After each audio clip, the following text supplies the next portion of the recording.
Welcome back. Rescue efforts continue in Turkey and Syria after a devastating earthquake. There's two quakes, in fact. The death toll has risen past the 24,000 mark. Humanitarian organizations are working hard to help thousands of people in desperate need of food in the aftermath of the disaster. But what triggered these devastating earthquakes? For more on this, I'm joined by Dr. Edwin Nissen from the University of Victoria. Dr. Nissen, thank you so much for speaking to us this evening.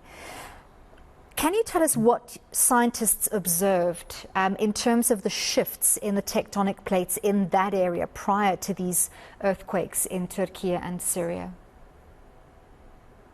So, maybe there are two parts to that question. So prior to the earthquake, scientists did know that this was an active fault that was capable of generating very large earthquakes. There'd been a lot of work by Turkish seismologists in this region. And in fact, many had anticipated that on some date in the future, there would be a big earthquake here. So it wasn't entirely unexpected. In terms of the shifts that have happened during this earthquake, the satellite data, satellite measurements are now coming in. And it's clear that the two sides of the fault shifted past each other by 4 or 5 meters in this earthquake, which is typical for an earthquake this large. Talk to us about the convergence of fault lines that makes this area particularly vulnerable or complex in terms of seismic activity. Yeah, so this region is part of what's called the Arabia-Eurasia collision zone. So the Arabian plate, which covers most of Iraq and Saudi Arabia, is moving northwards, crashing into the Eurasian plate, which includes all of Russia and most of Northern Europe. And trapped in between is a smaller plate called the Anatolian plate, which is where most of Turkey is located. And the Anatolian plate is trapped in this vise, and it's being squeezed to the side. So it's moving westwards, and that westward movement of Anatolia is being accommodated by two faults. One is the famous North Anatolian fault, which goes through or very close to Istanbul. And the North Anatolian fault has received much more attention in the past because it ruptured in a series around a dozen very large earthquakes in the 20th century, culminating in 2 very devastating earthquakes in 1999. The East Anatolian fault is the other part of this. It's this kind of sister to the North Anatolian fault. And in contrast with the North Anatolian fault, it's been relatively quiet for the past century or so. So there haven't been earthquakes larger than magnitude 7 recorded by seismologists in the past century. But we do know that previous to last century, there were big historical earthquakes along the East Anatolian fault. And that's why this did not come as a big surprise, I think, to seismologists.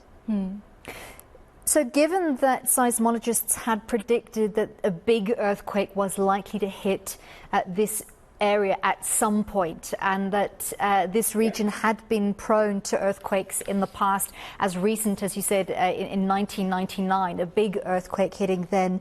We've seen 6,500 buildings destroyed in Turkey, and that's according to the Turkish ambassador here in South Africa. Talk to us about levels of preparation in these areas in terms of building codes and preparedness in terms of structural mitigation for this kind of devastation. Yeah, so there's an adage in the seismology world that earthquakes don't kill people, buildings kill people, and tragically that's what we've seen in Turkey and Syria over the past week. So I think the seismologists had done their job. Turkish seismologists, as I said, had anticipated this earthquake. You use the word prediction, and as a seismologist, we're very careful with that term. We can't predict when earthquakes will happen, but we can anticipate where they will happen, and we can try and anticipate how large they will be. And that had been done. So then it's down to engineers to ensure that buildings are built to code.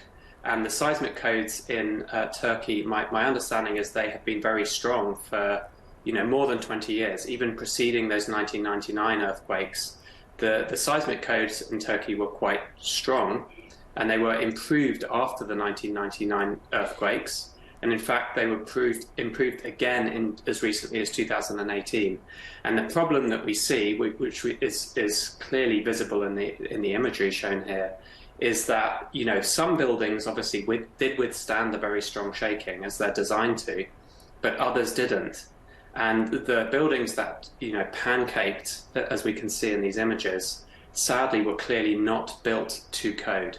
And so parts of the seismic codes are clearly not being enforced by the companies constructing some of these buildings. And that's actually the real problem.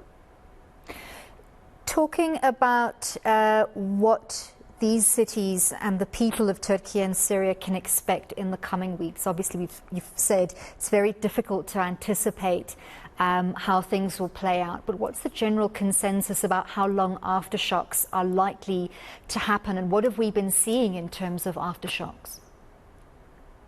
Well, I think we're all aware there were actually two big earthquakes. There was a 7.8 that occurred in the middle of the night, and then in the early afternoon the following day, there was a 7.5. And there's some semantics about whether that 7.5 is its own event or whether it is merely an aftershock. I think let's not worry too much about whether we classify it as an aftershock itself. But it's very typical, in fact, it's always the case that large earthquakes are followed by aftershock sequences. And those sequences decay with time.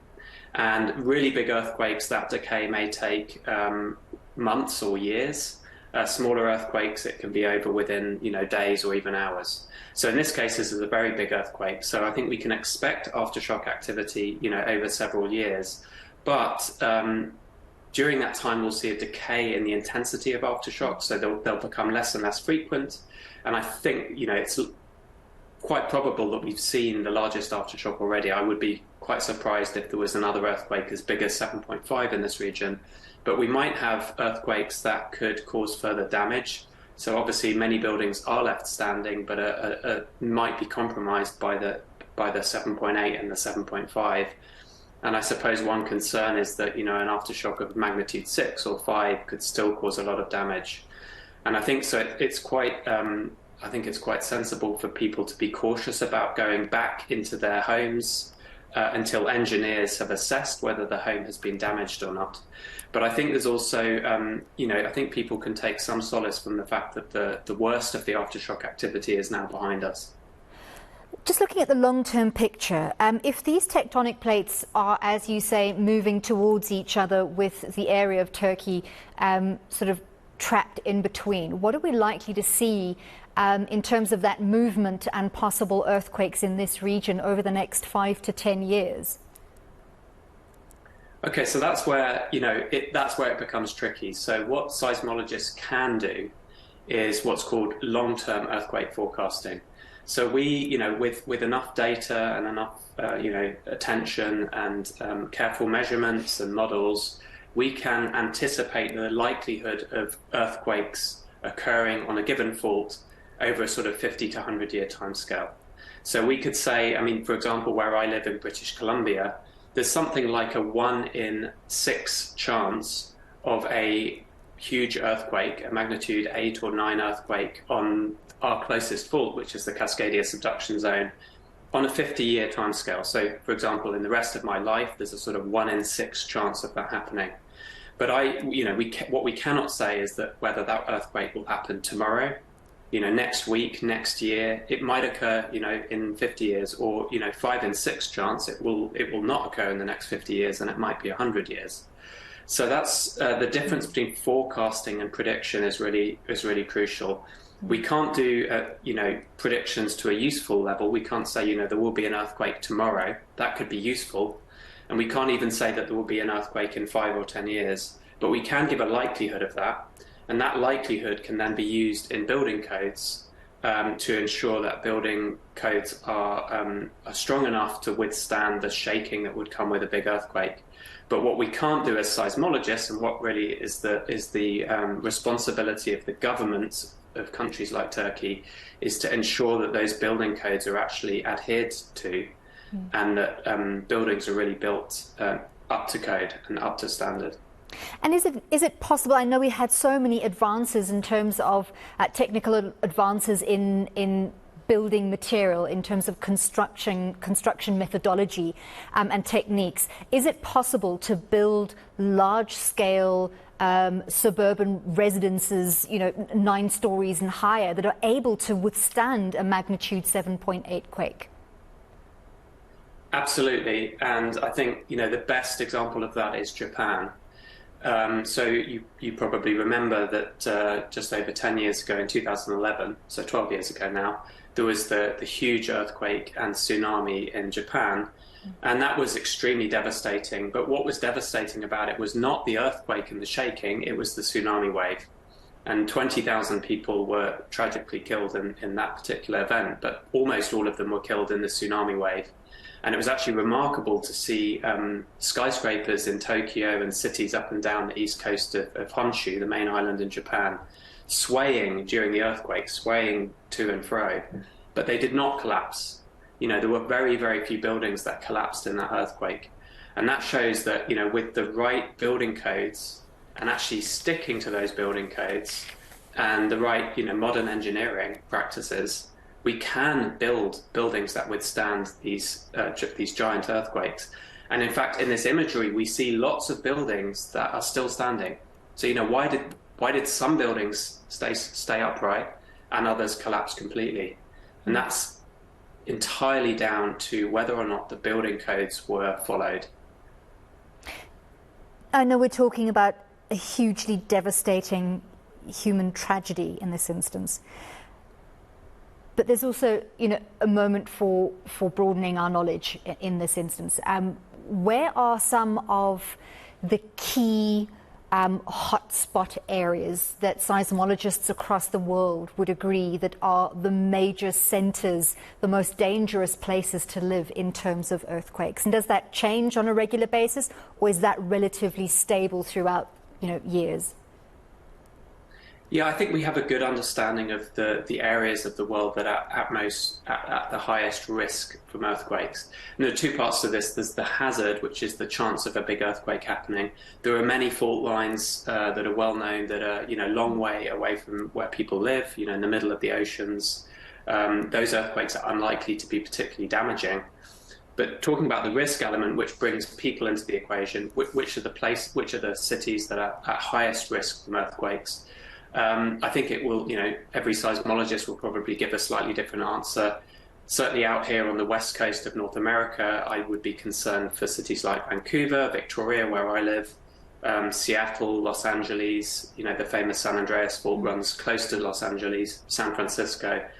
But I think, the biggest risk is in countries where building codes are either not present or not enforced. So that does include, tragically, Turkey. So I would be very concerned for Istanbul, which is very close to the North Anatolian Fault. And a couple of other cities that I am particularly concerned about. One is Tehran in Iran, the capital of Iran, which has been destroyed in historical earthquakes long before it was a major city. It now has 14 million people living there. There will be big earthquakes there again. And another is Jakarta in Indonesia, which is on another tectonic plate boundary and has a huge population, much of it living probably in buildings that are not built to withstand very large earthquakes. Thank you very much. Those are two amongst many cities there. Thank you very much for your insights. Very interesting conversation. That was Dr. Edwin Nissen from the University of Victoria, giving us some insights into these devastating quakes in Turkey and Syria.